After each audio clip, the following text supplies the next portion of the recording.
Hi everyone, my name is David Caesar. I'm Agritecture's lead agronomist, and today we're going to talk about templates in Agritecture Designer. What we'll do is just take a quick look at some templates, and I'll tell you a little bit about how they work.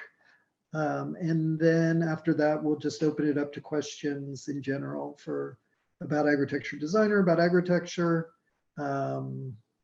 and essentially any questions you might have about CEA, urban ag, et cetera, et cetera. So, okay, give me 1 second. I'll share my screen. And as the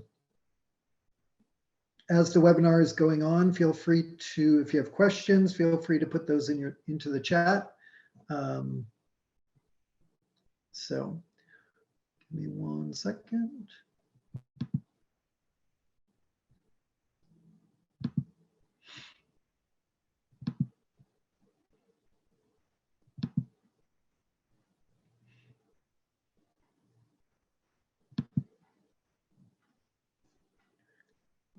Okay, so I assume you guys can see my screen. Okay, perfect. Yep. So here we are in Agritecture Designer, as you can see. So when we talk about templates, those are a type of farm model. So if you come to your farm modeling area, so I'm going to start here, come to my farm models.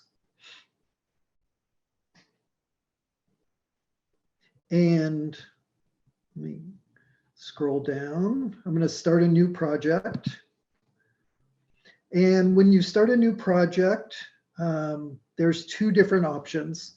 One is the basic starting point, which is a very short form, which only has like, 4 to 6 questions. Excuse me. The other is the advanced, which has about 20 or 25 questions.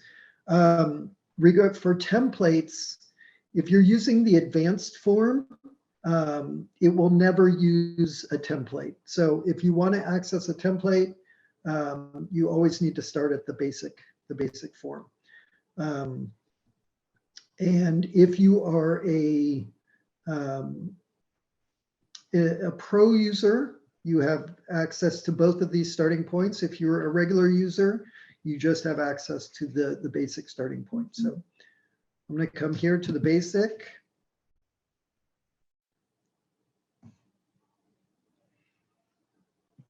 Let's see that load. Give me a second.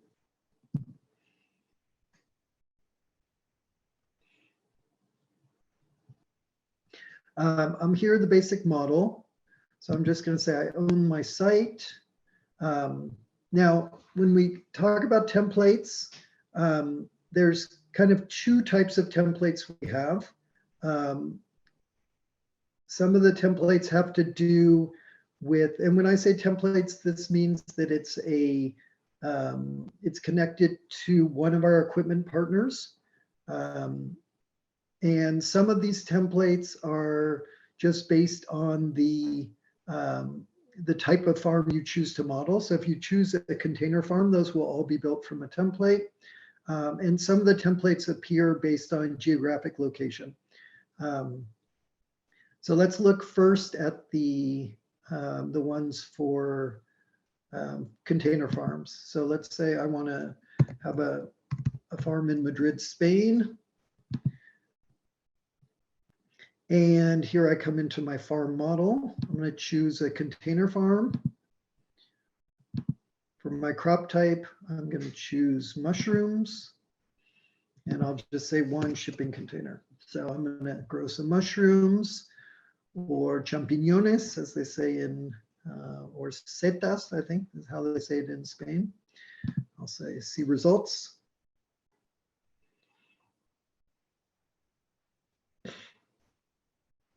Okay, and here you can see the most recent, this model was created, and this model is what we call, it's a crop box. It's with our equipment partner Cropbox, who supplies mushroom container farms or mushroom container farms for producing mushrooms. And so this is built from a template. And when I go in and open that up, with the template, there are certain features that you can adjust, and there are certain features that are kind of set.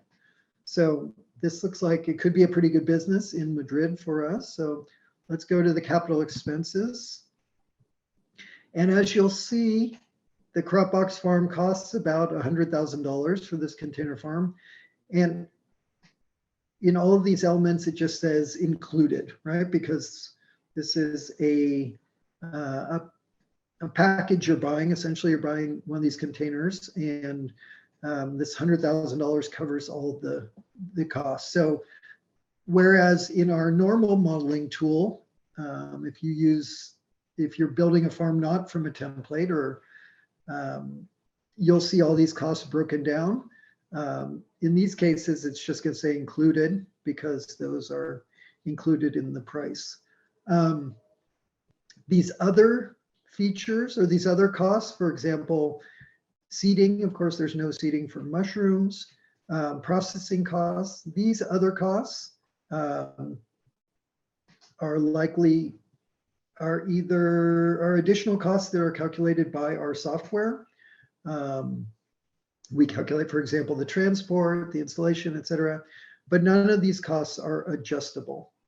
Now, if you go to the OpEx, right, here you'll see that give you a breakdown of these costs as well, but in here they're not adjustable either, right? So if you do need to override, for example, the cost of electricity, right? I can go here to edit project, and it'll fill in all the information. So I can edit certain parts of this project. So I could change the type of mushrooms. Let's say I want to do blue oyster mushrooms. And let's say we have salaries for these growers, or let's say my labor is a little too high, change it to $14 an hour. And these are the assumptions that went into building this model that can be adjusted, right? Cost of electricity, cost of water, et cetera, tax rate. And then I can update those things and see the results. So, this is a model based on a template from one of our providers, and this is based on just the offering type.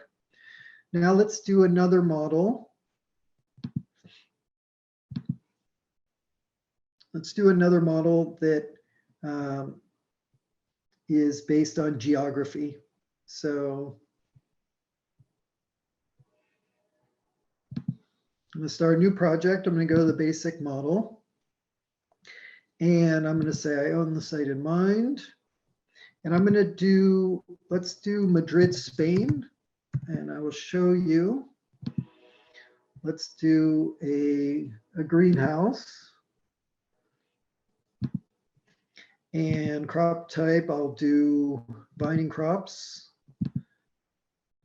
Excuse me, automation level medium, size, we'll say 100,000 square feet, so about 1 hectare. So when I do this in Madrid, it just says, it lets me proceed as normal, see results, right? But let me change my location. So instead of Madrid, I'm going to do this in Riyadh, Saudi Arabia. Now, what's going to happen now is you get another option here. So it says the following farm model templates are available in your region. Please select if you'd want to proceed with a template. So in this case, we have a template for the GCC region. It's our partner for this template is called Greener Crop.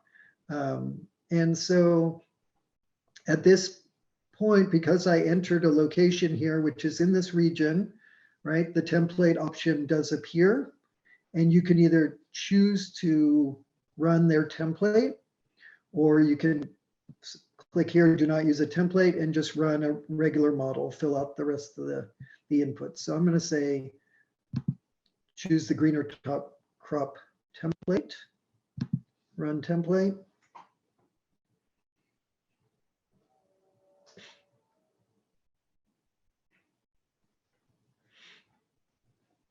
And it's going to give me this template, which is a salad tomato greenhouse based in Saudi Arabia, right? Because I chose Riyadh, and it's giving me all the information. This one actually is giving us, because the greenhouse gives us more information, and we're actually able to adjust the some of these specifics here in our using advanced mode. So we could change the price of electricity here, change the cost of water, et cetera, and update our model. We could also change the cost for tomatoes, the price for tomatoes. This is a large greenhouse, so we're using a wholesale rate of about 75 cents a pound. But maybe if you wanted to do the same greenhouse, but do more a direct-to-consumer model, you could increase this. Let's make it $1.25 a pound. And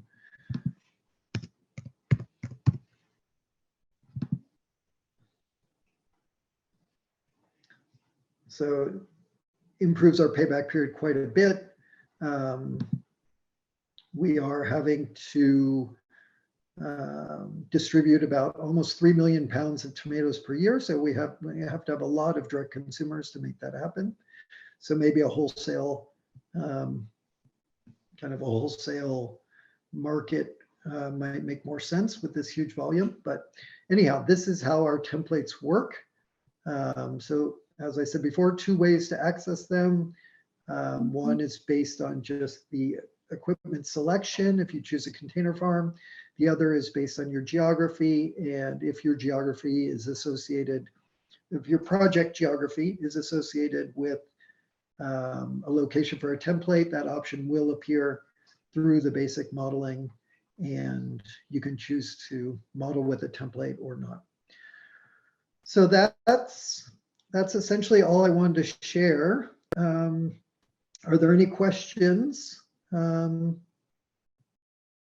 as we move forward? Any questions about templates or Agritecture Designer or urban agriculture in general that we may, or field agriculture that we may be able to help you out with?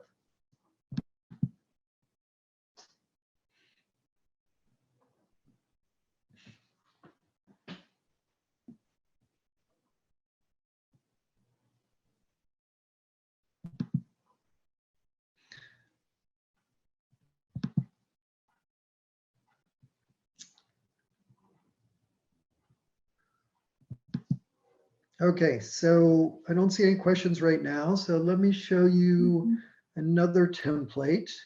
Yeah, let me show you another template that we have in AD. Let me share my screen again. And my name is David, by the way. For some reason it says Nikos here, who is my colleague. So give me 1 second.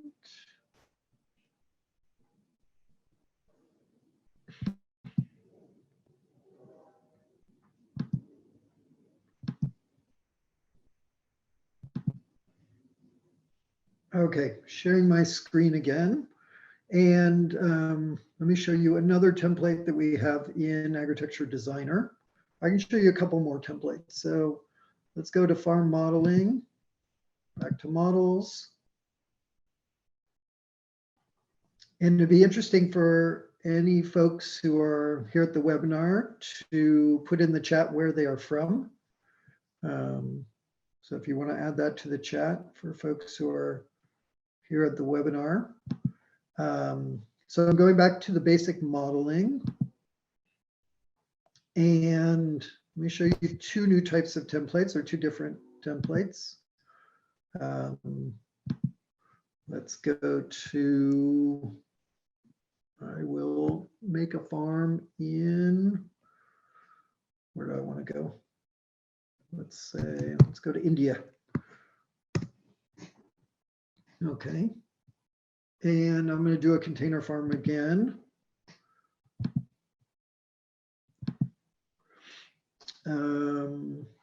Let's go leafy greens. We'll just say 1 container. See results.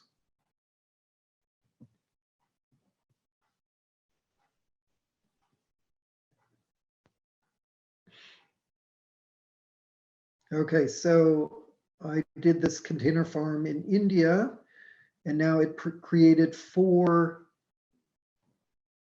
models for me. And these models, because you can see they do have a this little icon here, it lets you know that they're a template that's associated with one of our equipment partners. And for example, this first one is from ZipGrow, and the template that was chosen or that it created is based on spearmint. Lettuce Grow one is based on kale. The Urban Crop Solutions one is based on small lettuce heads.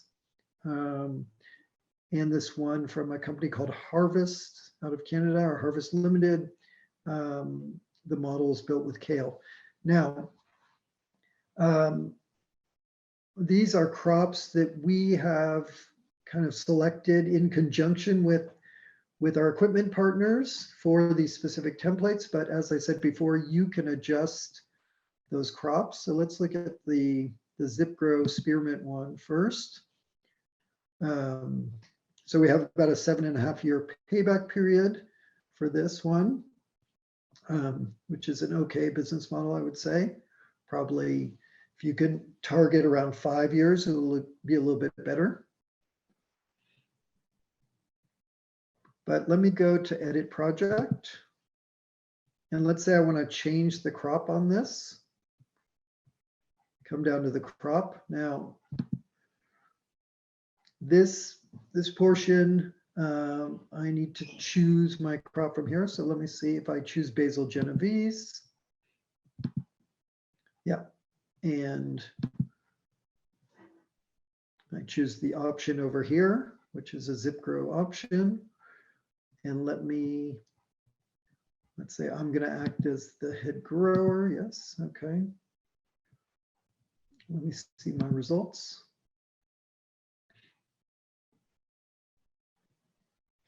Okay, so basil. So yeah, this has updated my model. So that's how we change crops in these. Let me go back to my models. And so we have these other templates that were created. Let's look at these. This one is a low payback period, right? Oh, more than 15 years. So not a great model, but as I've mentioned in the past, this original model that's built from the template needs to be revised. So you need to revise your crop pricing, check to make sure the salaries, the labor rates are accurate, the energy costs, all those things are accurate.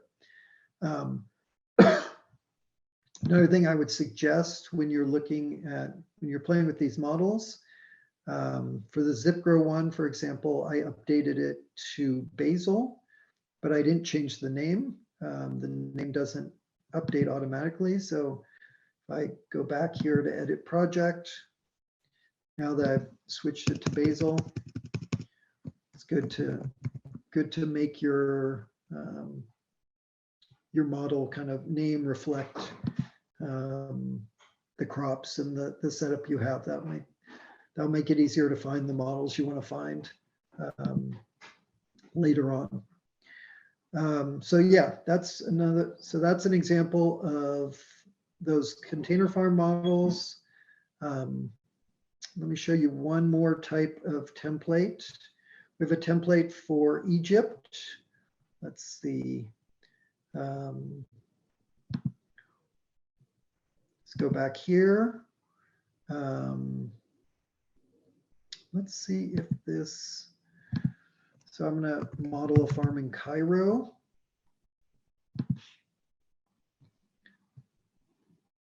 And I think actually this template we need to, I think it's just going to come up automatically, but we need to add some stuff to the back end so the selection appears like it did with greener crops. But yeah, if you're modeling a greenhouse in Egypt, in Cairo,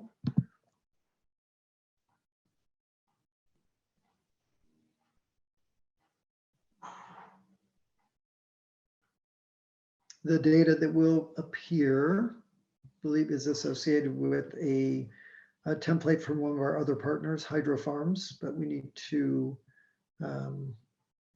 do a little work on the back end to make sure that that appears through the software that shows that it is that template. Anyhow, we're looking at this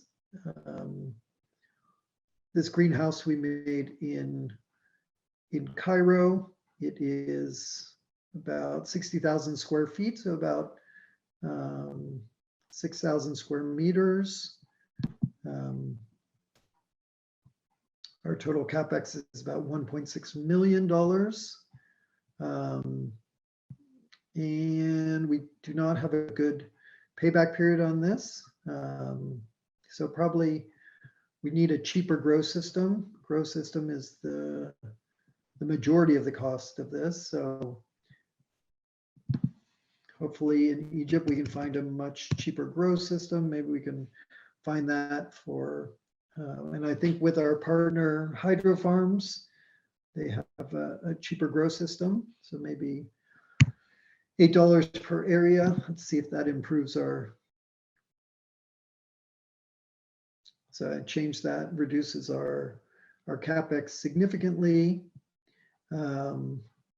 Yeah, but our payback period is still quite long. So we'd have to do a fair amount of work to really dig in, see if this pricing is accurate for this lettuce, check all our OpEx, see if our electricity rates, our water rates, our labor rates are accurate, and refine this model and see if we might be able to create a model with a good payback period. And if not, we realize that CEA production, controlled environment production, is not the best option for all situations, all places in the world. So oftentimes, you'll find that CEA, just the economics of CEA don't work out for a specific location, or that you need to be very strategic in the market you're serving to be able to get a higher price per unit, a higher price per pound or kilo, to make your model work. So let me pause right there and see if anyone has any questions.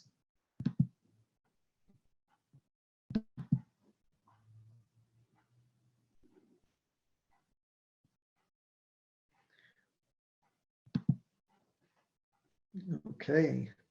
Any questions? Feel free to put them in the chat.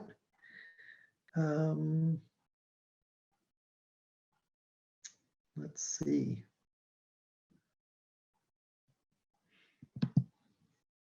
Okay, Nico put a question in here. What are some areas you've come across where CEA either doesn't work or is very challenging? Okay, it's a really good question, Nico. So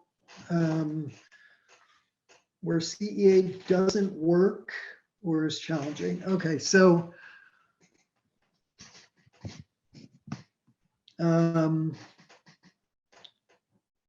we know that, just kind of starting at let me stop the share here for a second. We know that, the capital expenses to set up a CEA project are, significantly greater than the capital expenses for field agriculture. So if you as a project organizer or entrepreneur, et cetera, are trying to create a project where you're going to compete directly with produce from field agriculture, likely your product is not going to be able to compete, right? It's going to be more expensive because the capital expense is much greater, and the operating expenses, especially around energy cost, HVAC, lighting, etc., are going to be significant. So you're not going to be able to compete directly against produce from field agriculture on a price basis. Now, if you're differentiating yourself on a quality basis, right, you'll be able to charge more.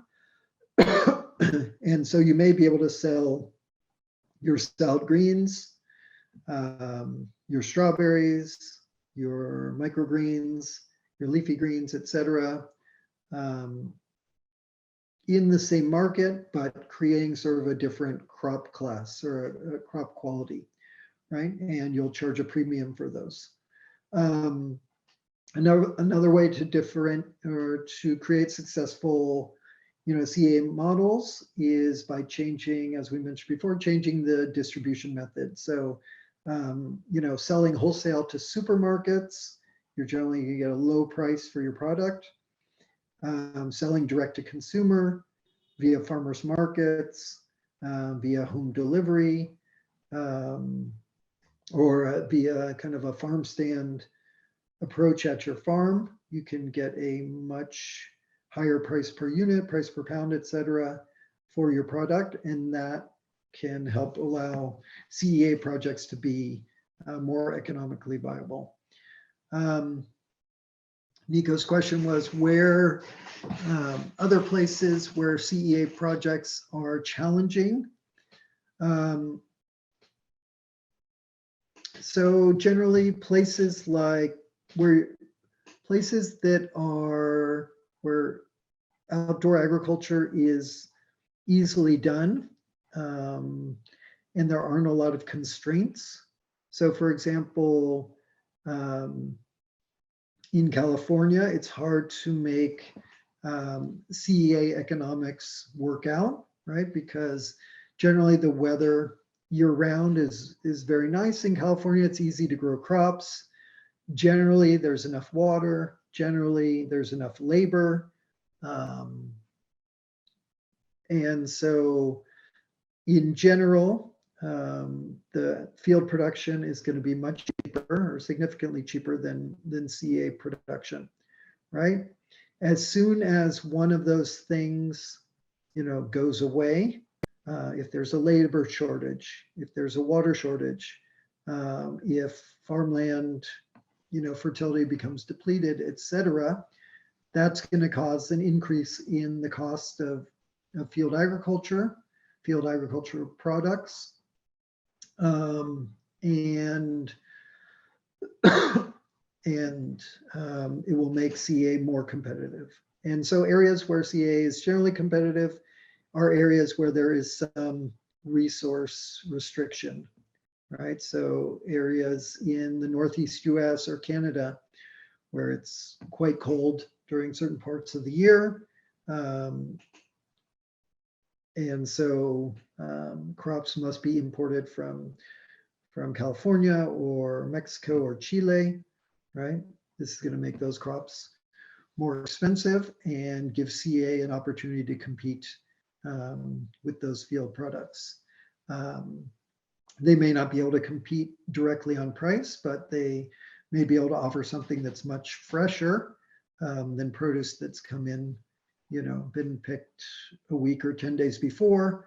And so people are willing to pay for that type of premium because they know it's better for their health to be eating fresher produce.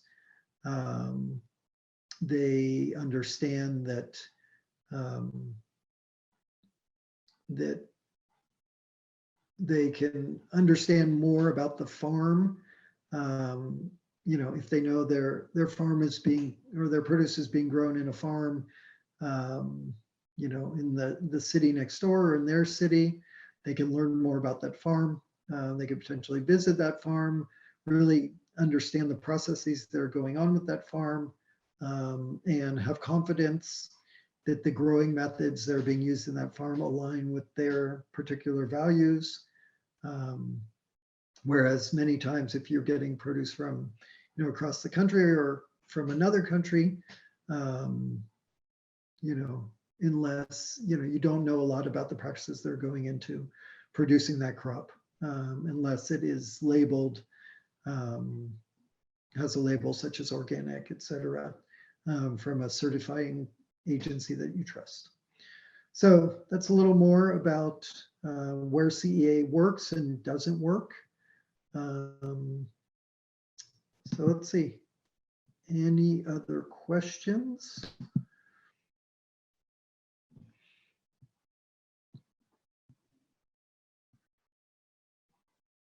Okay, I don't see any questions.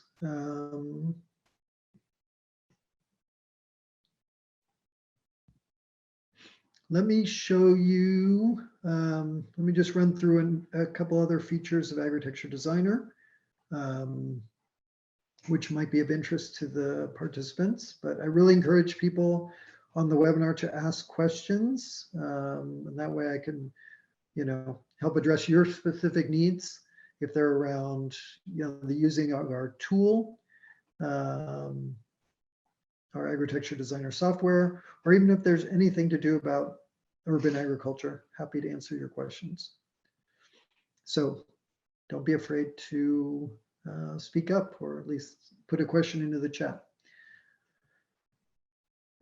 Excuse me.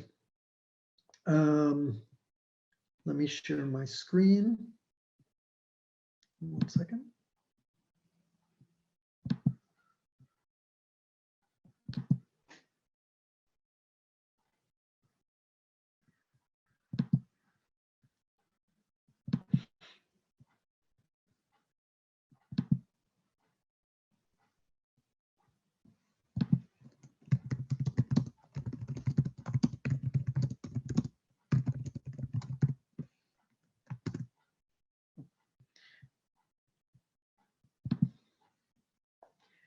Okay, so going back to Agritecture Designer, some of the other features that I wanted to share with you.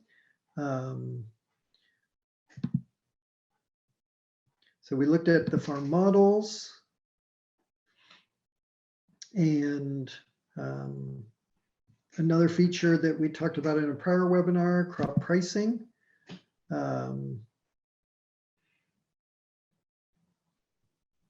Crop pricing is really important when you're building your model.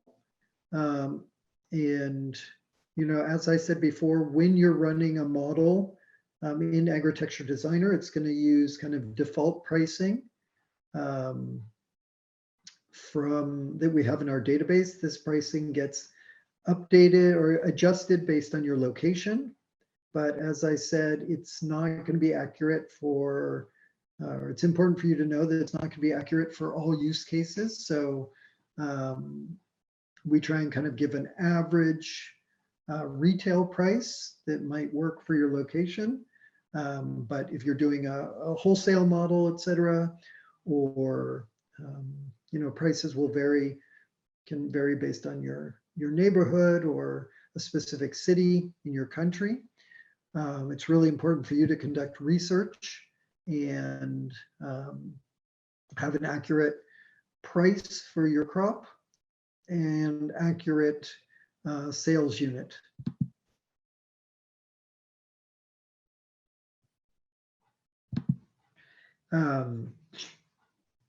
So this is really critical. Of course, you can, you know, play around with Agritecture Designer, use the default pricing as the starting point. But, you know, once you're really kind of getting serious about your models, I really suggest that you use this, our market research tool to help you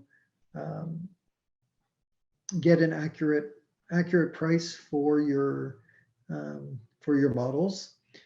And, you know, this really begins with you conducting research. So let's just go through a quick example. Let's say I want to grow, let's go grow strawberries. And to get an accurate price for my strawberries, you need to go out to your community or talk with people on the phone, look online and see, look at product quality, look at the prices things are selling for, right? So you're going to enter in your price here. Let's just do an example. So let's say I'm doing a project in Saudi Arabia, actually. So let me share this. So I'm modeling a farm in Saudi Arabia. So what I'm doing is I'm doing some research on crop prices there. So let me look for strawberries. Let's see, I'm not sure if it's going to be singular or plural. All right, so this are frozen strawberries. I don't want that. So let me just go here to fresh category, fruits and vegetables.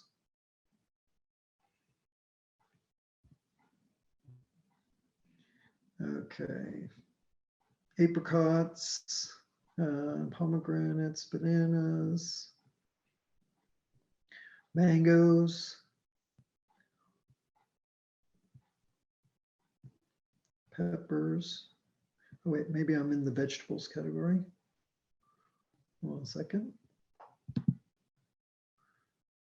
Did I go to fruit?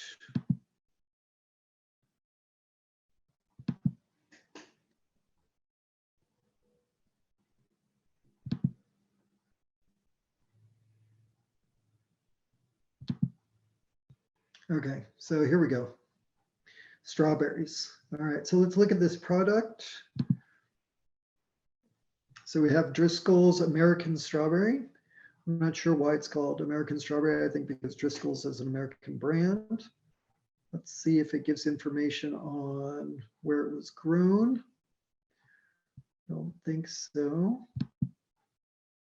Anyhow, so our pricing here is 250 grams and it is 16, almost 16 SAR. So let's see, SAR to USD. So 16 SAR is about $4.25. Okay, so I'm going to go back to my,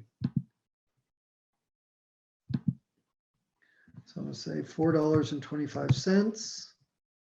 My sales unit, this one is being sold in 250 grams units. I need to select a quality score, right? Maybe I'm familiar with Driscoll's products from the US and I know their quality is generally pretty okay or pretty good. Maybe not exceptional. So I would give it probably a 3 or a 4. And I know that like if I'm going to be growing my strawberries locally, I can produce better quality than them. So I'm going to give them a 3. Packaging, we know that they were in a small clamshell that we saw. Actually, let's put this a custom clamshell, which means it's like a branded clamshell versus just a plain clamshell. Where did I record this price? I recorded this at a supermarket, right? I mean, I was going online to get this information, but it's being sold at this supermarket, which is sort of like the Safeway of Saudi Arabia. I think it's actually owned by Safeway. And the type of price you recorded, the outlet is selling or the store is selling this product for the above price. Did this product have any labels on it? Organic, local, or pesticide free? Let's check. I don't think so. So I don't see any labels on this.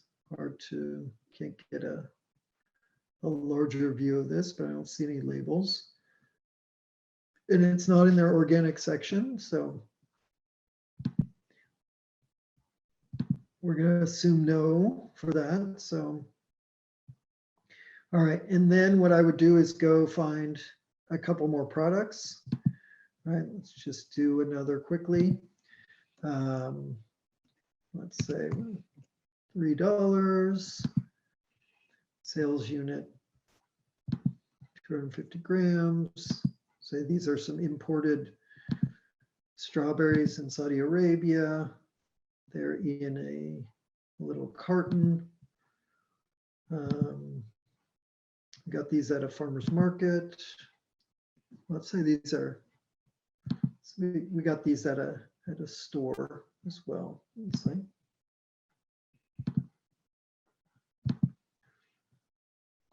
And then let's do evaluation number 3. And this time we went to a farmer's market. We are gonna sell these for about the same price as the Driscolls. Same unit.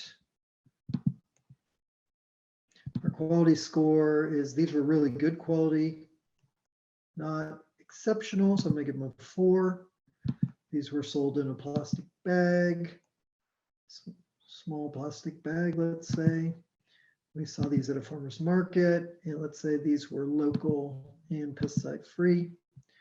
All right, so I've done my 3 evaluations. Now, the question now is, how am I going to sell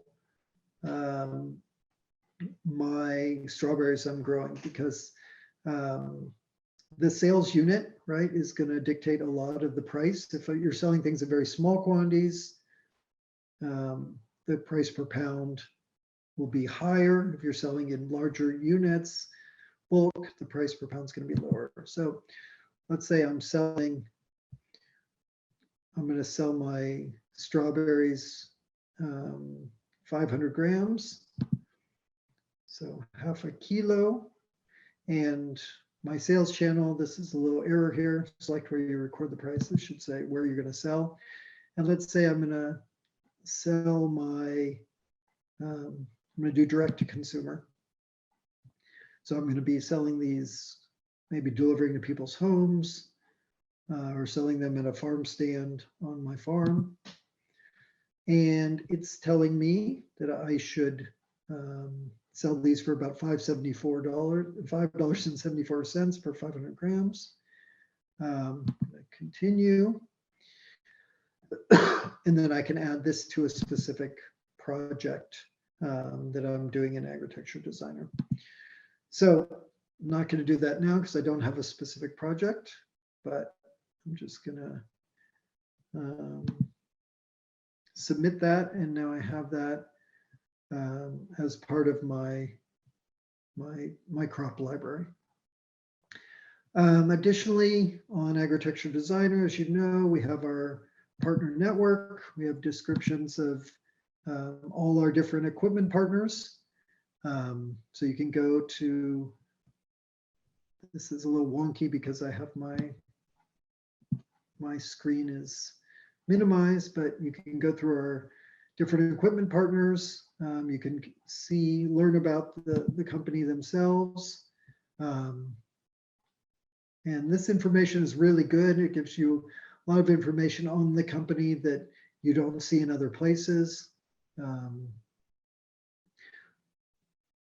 Then we also have our knowledge hub is a critical thing about Agritecture Designer. We have our commercial urban farming masterclass, and we have our advanced lessons. Really suggest you take a look at this class material if you haven't done so already. And then, of course, you know, if you are building your farm models and feel like you have a good project that you really want to move forward with, please talk to Luke, who is our client success manager. You can click here and talk to Luke or send him a message, and he can really help you meet your goals around the equipment you need to get your farm up and running. So I will say, I think we're gonna, unless anyone has any questions, we're gonna adjourn a few minutes early. So last chance for questions. Look at the chat, see if anyone's there. Any questions? Doesn't look like it. Well, I hope this webinar has been educational. And once again, if you need anything from Agritecture or any questions about Agritecture Designer, you can reach out via email at support@agritecture.com.